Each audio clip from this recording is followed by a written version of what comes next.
बिस्मिल्लाहिर्रहमानिर्रहीम। अस्सलाम वालेकुम क्लास। आज का हमारा जो नेक्स्ट टॉपिक है, चैप्टर है हमारा गैसेस। बॉयल्स लॉ हमने प्रीवियस लेक्चर में देखा था, आज हम देखेंगे Charles law. Charles law, it is a quantitative relationship between temperature and volume given by a French scientist J Charles in 1787।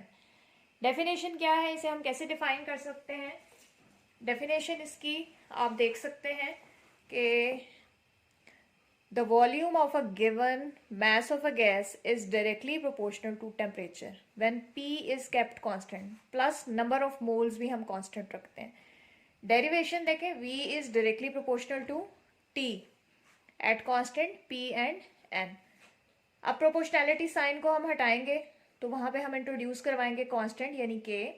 So the same relationship can be written in the form V by T is equal to K. If T is changed from T1 to T2, तो volume क्या हो जाएगा? V1 to V2. This means that V1 over T1 is equal to V2 over T2. The ratio of volume to temperature remains constant for the same amount of gas at same pressure. उसके बाद ये देखें, experimental verification है Charles law की। हम लेते हैं, consider करते हैं certain amount of gas is enclosed in a cylinder fitted with a movable piston.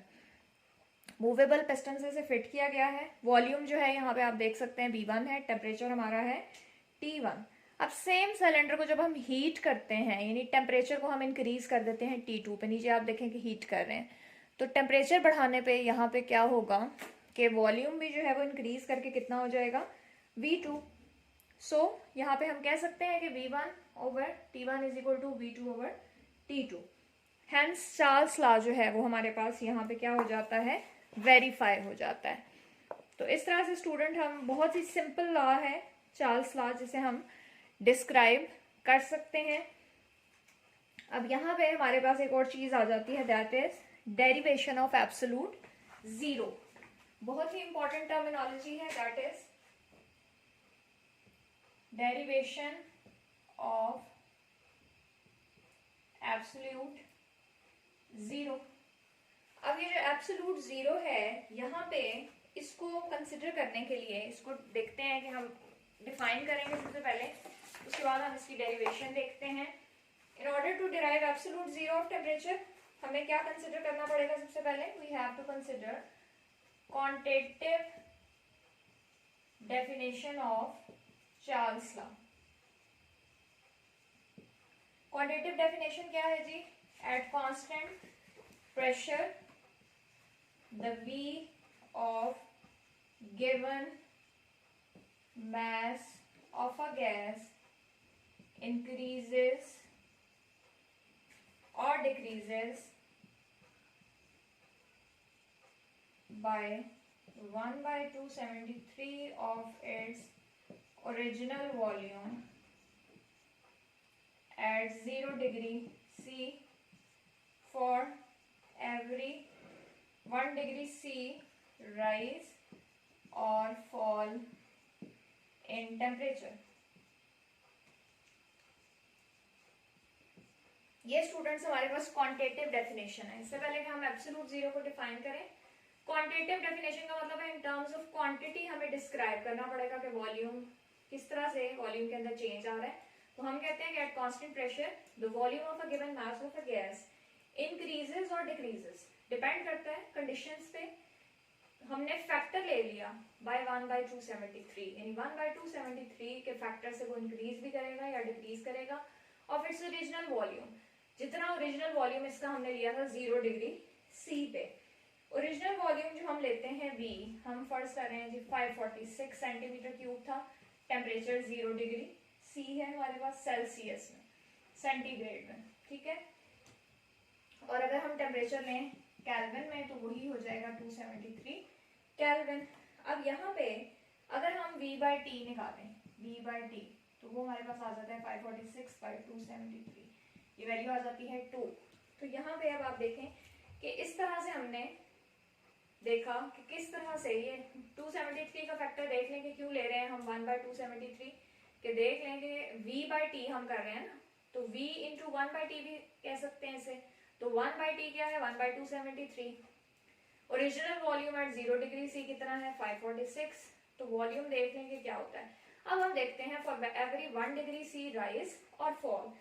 अब अगर हम फॉल कर रहे हैं टेम्परेचर तो इसका मतलब है -1 डिग्री सी, राइज कर रहे हैं तो इसका मतलब है +1 डिग्री सी, यानी 1 डिग्री बढ़ा दें या 1 डिग्री कम कर दें। केल्विन में जब हम करेंगे तो वो 274 केल्विन हो जाएगा या 272 केल्विन। अब यहाँ पे वॉल्यूम जो है वो कितना हो जाएगा हमारा 546 से डिक्रीज हो जाएगा 544 सेंटीमीटर क्यूब, और अगर इंक्रीज करें तो that will become 548 cm cube. तो हमारी डेफिनेशन आप देखें जस्टिफाई हो रही है कि फॉर एवरी 1 डिग्री राइज और for every 1 degree fall in temperature. तो यहाँ पे हम अब क्या करते हैं जी, in order to understand the statement, ये जो स्टेटमेंट हमने लिखी है इसके लिए हमने ये वैल्यूज कंसिडर की हैं, और हम ये कहते हैं कि जनरल इक्वेशन यहाँ पे हम एक लिख लेते हैं कि हमारे पास वी टी है। वी टी क्या है, volume of gas at temperature T is equal to V nought. V nought क्या है, volume of a gas at 0, 1 + T/273। तो ये वाली इक्वेशन हम लिखते हैं, ये वाला एक्सप्रेशन। अब यहाँ पे हम क्या करेंगे जी, वैल्यूज पुट करेंगे अपने, यहाँ पे लगाएंगे हम वैल्यूज। वी टी यानी वॉल्यूम है at temperature T, V nought क्या है, वॉल्यूम एट 0 डिग्री सी। तो ये वाली वैल्यूज हम लगा के आसानी यहाँ पे जस्टिफाई कर सकते हैं चार्ल्स लॉ को। तो if a gas is warmed by 1 degree C, warmed मतलब 0 से बढ़ाया temperature, it expands by 1/273 of its original volume at 0 degree C। Expansion होगी गैस के वॉल्यूम में, और ओरिजिनल वॉल्यूम हमने कितना रखना है यहाँ पे इस एक्सपेरिमेंट में, ये हमने हाइपोथेटिकल एक्सपेरिमेंट कंसिडर किया है। यहाँ पे 546 रखा हमने, और हमने जब k की वैल्यू निकाली है तो 2 आई है। अब इसी तरह से देखें यहाँ पर भी v/t आप करोगे तो k की वैल्यू कांस्टेंट आएगी। इस वाले एक्सप्रेशन में देख लो आप, k की वैल्यू निकालो तो वो भी 2 आएगी। अब यहाँ से हमें क्या चीज हम परसीव कर रहे हैं कि अगर हम यहाँ पे चार्ल्स लॉ अप्लाई करते हैं v1/t1 is equal to v2/t2, और वैल्यूज पुट करते हैं। v1 जो है वो हमारा क्या है 546 ले लें, या कोई भी वैल्यू आप ले लें इसके अकॉर्डिंगली, 546 ले लेते हैं हम। t1 कितना है हमारा, t1 हम यहाँ पे ले लेते हैं 0 डिग्री सी, केल्विन में नहीं ले रहे। v2 कितना है हमारा यहाँ पे, v2 कोई सी वैल्यू ले लें, 548 ले लें बेशक आप, बाय 1।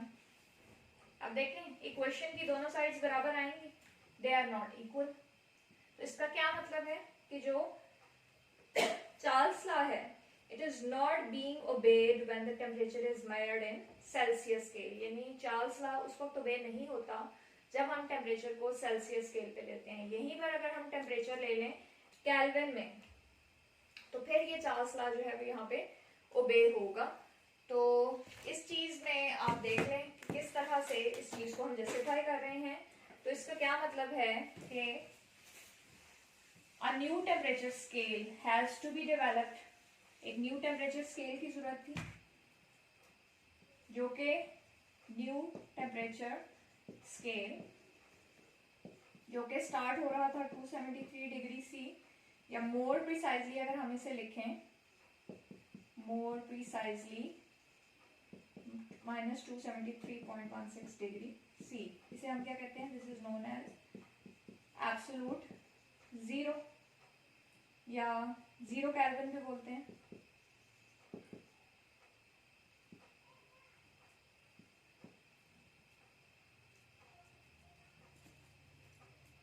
अब यहाँ पे आप देख लें कि ये जो टेम्परेचर है दिस इज 0 केल्विन और एब्सोल्यूट जीरो।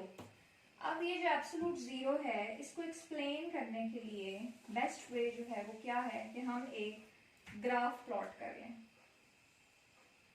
जब हमने एक ग्राफ प्लॉट किया, उस ग्राफ में हमने टेम्परेचर को ले लिया सेंटीग्रेड में एक्स एक्सिस पे, और वाई एक्सिस पे हम ले रहे हैं वॉल्यूम, किस में ले रहे हैं, सेंटीमीटर क्यूब में। अब स्टूडेंट्स यहाँ पे आप देखें, अभी जो मैंने थोड़ी देर पहले रीडिंग्स लिखी थी हाइपोथेटिकल एक्सपेरिमेंट की, उसी हाइपोथेटिकल एक्सपेरिमेंट के थ्रू जब हमने एक ग्राफ प्लॉट किया तो ग्राफ जो था वो स्ट्रेट लाइन हमें मिला। स्ट्रेट लाइन जो हमें मिलता है ग्राफ, उसमें जो ग्राफ आता है उसकी शेप कुछ इस तरह से होती है, that is a straight line. Different values आ जाती हैं। अब उस ग्राफ को जब हम एक्सट्रापोलेट करते हैं तो वो ग्राफ जाके कट करता है टेम्परेचर एक्सिस को on the temperature of -273.16 degree C. ठीक है, यहाँ पे हम क्या कर रहे हैं कि प्लॉट कर रहे हैं ग्राफ।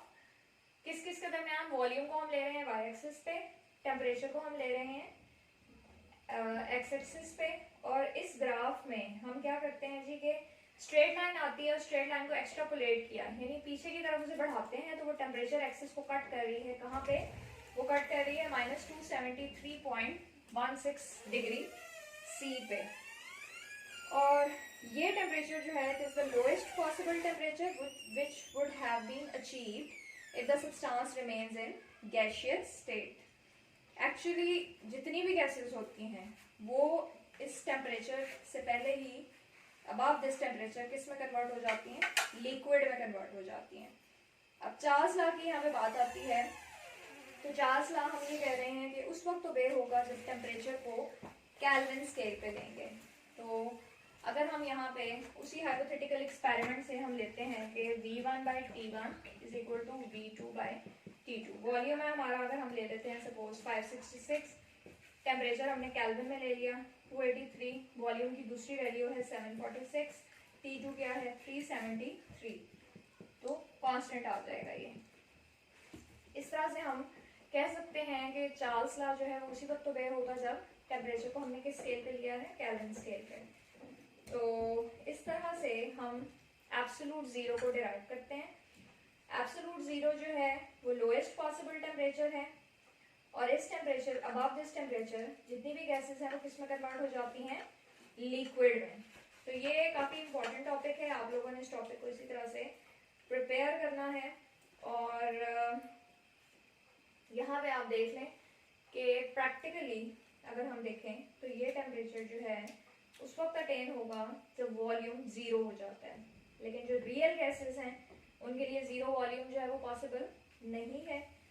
तो इसका मतलब क्या है कि रियल गैस के लिए टेम्परेचर अटेन नहीं हो सकता। यहाँ पे हम रियल गैस का वर्ड यूज़ कर रहे हैं। रियल गैसेस जो हैं वो एक्चुअली क्या है? Non ideal gases. तो आइडियल गैसेस जो हैं वो गैस लॉज ओबे करती हैं। So this is all about Charles law and derivation of absolute zero.